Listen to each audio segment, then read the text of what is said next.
Ang tatak nito, Dowel 16-inch stand fan, model SDF3, rating 230 volts, 60 Hz, 60 watts.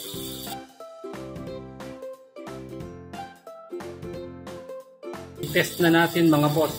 Isaksak natin sa outlet para malaman natin kung ano yung sitwasyon niya.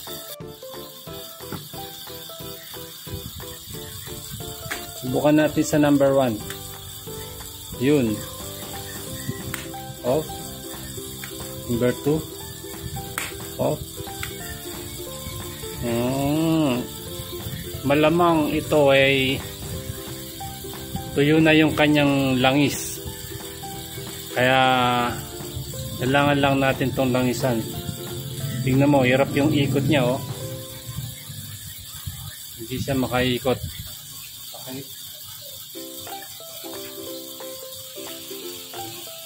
Natin kung anong sira nito. Umaandar siya eh. Kaso may fit, oh. Nanigas yung langis nito. Kaya ginamit pa to, puputak yung ano niya. Twist niya, kaya di mag-i-tin yung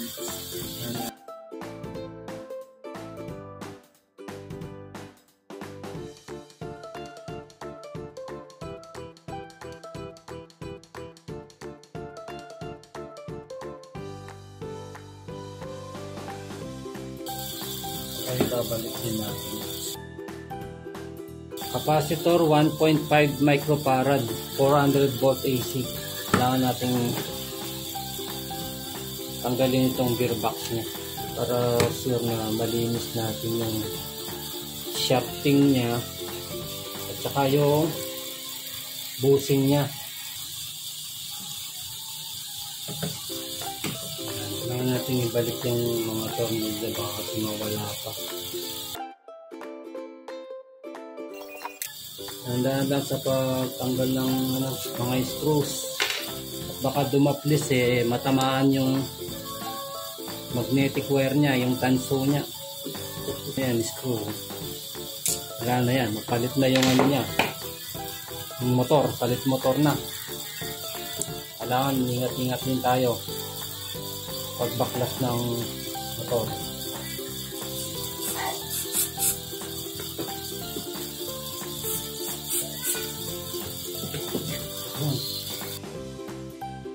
Iwalay muna itong motor kasi delikado ito, baka magal mga panahon. Pag hindi natin mailabas guys, walang ibang paraan, hindi liyahin natin yun dahil natanggal natin yung mga pintura kulay blue. Bilis natin na tanggal. Ipuin natin yung shafting kung okay pa. Kasi malalaman naman natin yan kapag sira na yung shafting niya.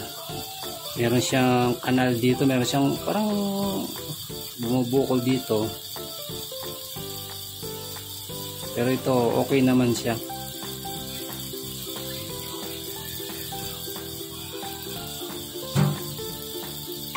Take note guys, kailangan talaga matanggal yung langis. Yung natuyo na langis dito, yung kulay brown, ayan oh. Kailangan talagang matanggal natin yan. Kasi kung hindi mo tatanggalin yan, babalik din yung yung hirap siyang makaikot. Kaya dapat matanggal natin yun hangga't maaari. Kung lalangisan lang natin, hindi natin tatanggalin yun, ganun din. Babagal din yung ikot niya. Gamit tayo ng panglinis. Pwedeng gas kung meron kayo. Pero ito meron ako. Parang gas na rin kasi ito eh. Ayan.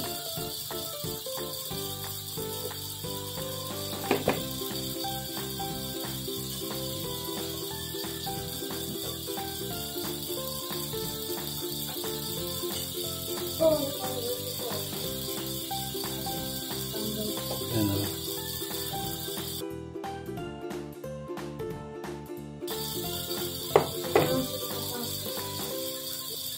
Kailangan talaga maalis natin yan.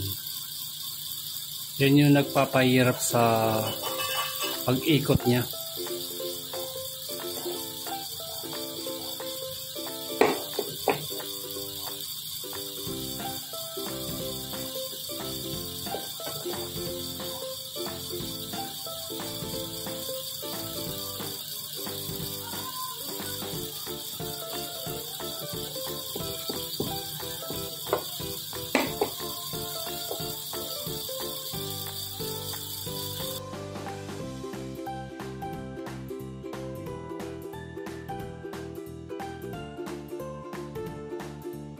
Kung lalangasin lang natin to, okay, gagana din siya. Pero hindi magtatagal.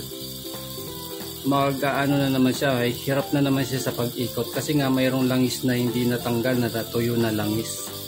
Kaya pabalik-balik yung ganun na sira niya. Ayan o. Ayun o, tignan natin o. Pumuti na siya. Pumuti na. Sa likod naman. Grasa na to na nag-migrate papunta sa busing. Galing to sa gearbox na napunta dito sa busing niya. Ito yung nagpatigas. Kung mapapansin mo dito, wala siya. Wala siyang ganun. Malinis siya, walang brown.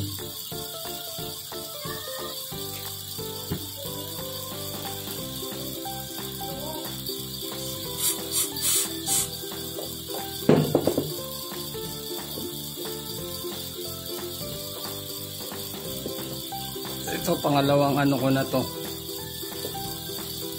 Pangalawang sok-sok na.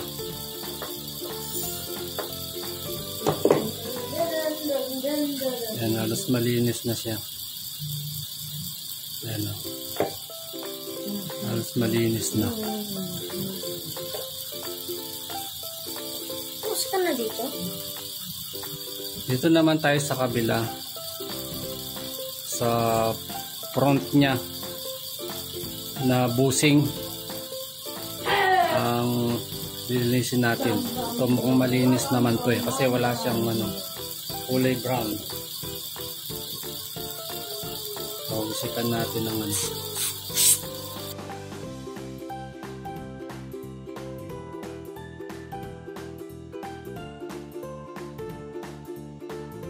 okay pa yung busing niya hindi naman kailangan palitan natin. Hindi naman kailangan palitan. Kasi hindi naman siya umahalog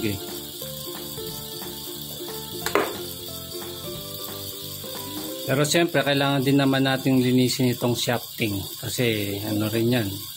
Hinapitan din ng ng natuyong langis. Ganyan yung setup ng washer niya. Puti tsaka yung black na sa gitna tapos puti ulit. Ayun. Kailangan din malinisan to. May brown siya.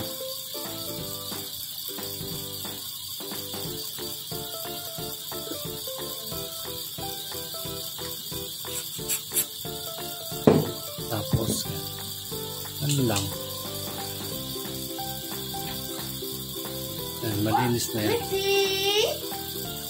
Malinis na yan.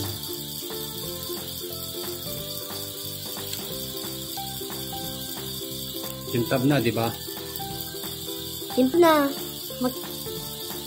Ilagay tayo dito. Tapos i-ano natin dito. I'll give you the my time special.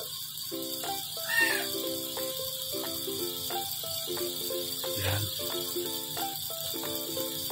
I'll give you the my time special. Yo, actually, you really know. This is not gonna wrong, man. This is easy.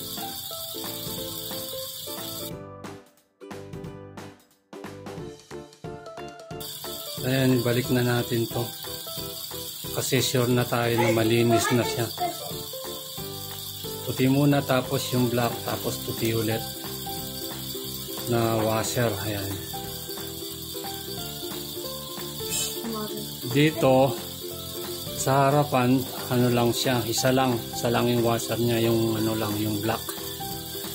Ayan. Linisan na rin natin.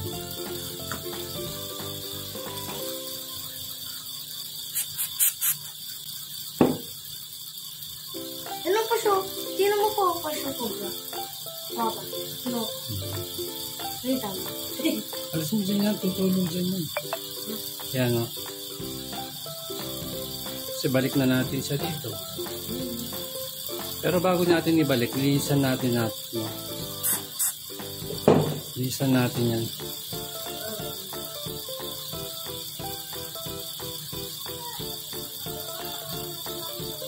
Yan. Para malinis. Yan. Balik na natin itong washer na parang malambot. Parang goma. Pagkatapos nating linisan, maglagay na tayo ng langis.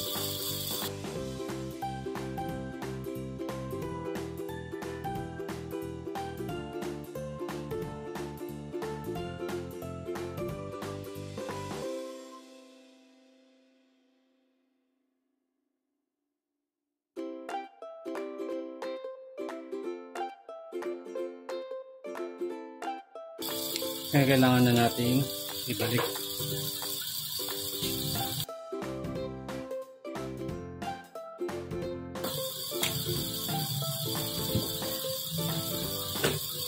Ingat lang sa pagpasok. May matamaan. O, tingnan nyo. Ang dulas na.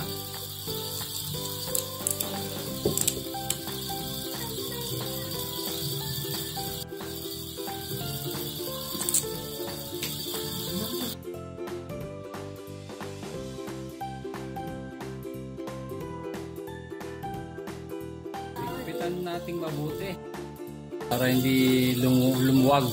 At siyempre pagka maigpit na ganito, kailangan mo pupukin mong ganyan. Ayan. Mas bibilis yung ikot niya. Ganda lang ikot niya. Ngayon, ay sasaksak natin. Kailangan nating matest muna. Yun, no? 1, Bilis, 2, 3. wala siyang ingay. Ganda. Yan, plug na natin.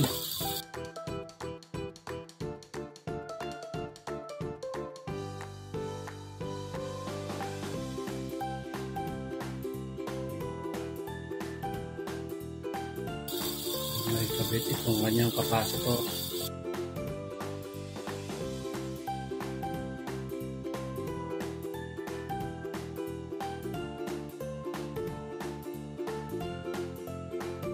Pag-tuloy sa kanya, parang bago na rin siya.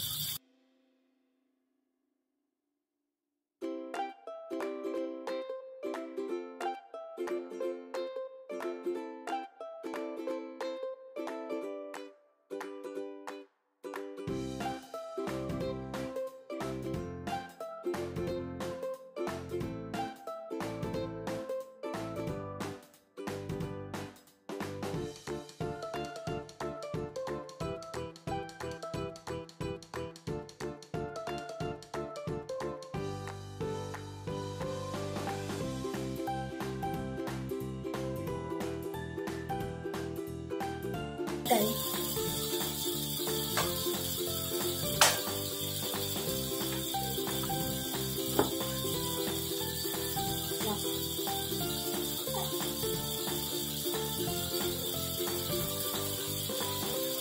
Ito, maganda siya. Number 1 yan. Number 2. Yan, wala siyang ingay. Number 3. Number 3. Yan, wala pa rin siyang ingay. Ito lang ingay niya. Okay, ayos na. Yan ang po ingay. Mag-thank you ka na. Bye-bye!